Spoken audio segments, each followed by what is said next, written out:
নবী করিম সাল্লাল্লাহু আলাইহি সাল্লাম বলেছেন জান্নাত মায়ের পায়ের নিচে। কিন্তু আমরা কি সত্যিই জান্নাতের পথে হাঁটছি? নাসির বয়স ২০ বছর, বিশ্ববিদ্যালয়ের ছাত্র, গভীর মুখে ফোন কল করছে। তার পাশে মা দাঁড়িয়ে। যিনি বয়সের ভারে ক্লান্ত নাসিরের জন্য নাস্তা তৈরি করছেন। বাবা, নাস্তা খেয়ে যাও, অনেকক্ষণ রোজা রেখে ক্লাসে গেলে শরীর খারাপ করবে। আম্মু, এখন এসব কথা বলার সময় না, আমি দেরি করে ফেলেছি, নাস্তা লাগবে না। মা কিছু বলতে গিয়েও থেমে যায়, মুখে এক ফোঁটা হাসি, চোখে কষ্ট। নাসির ক্লান্ত হয়ে ফিরে আসে। মা দরজায় দাঁড়িয়েছিলেন পানি নিয়ে। নাসির মার দিকে তাকিয়ে পাশ কাটিয়ে চলে যায়। বাবা, একটু বসো, খেতে দিই, সারাদিন কিছু খাওনি। এই এক কথা, খাও খাও খাও, একটু একা থাকতে দাও আম্মু, আপনি বোঝেন না কিছু। মা চুপচাপ দাঁড়িয়ে থাকেন, তারপর ধীরে ধীরে চলে যান।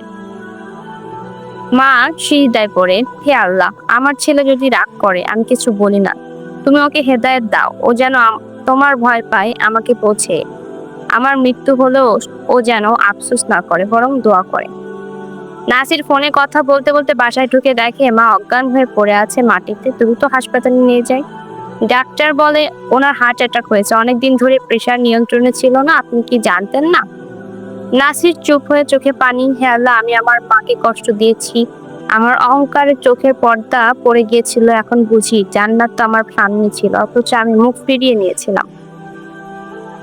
তোমার প্রভু আদেশ দিয়েছেন তুমি কেবল তারই ইবাদত করো এবং পিতামাতার সাথে সৎ ব্যবহার করো।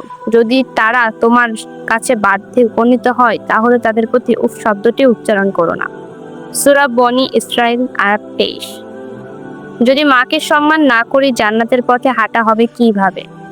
আজই মাকে নিয়ে একটি ভালোবাসার কথা বলো, তার পায়ের নিচে লুকিয়ে আছে জান্নাত। সেটা যেন মৃত্যুর পর নয়, জীবিত থাকতেই খুঁজে পায়।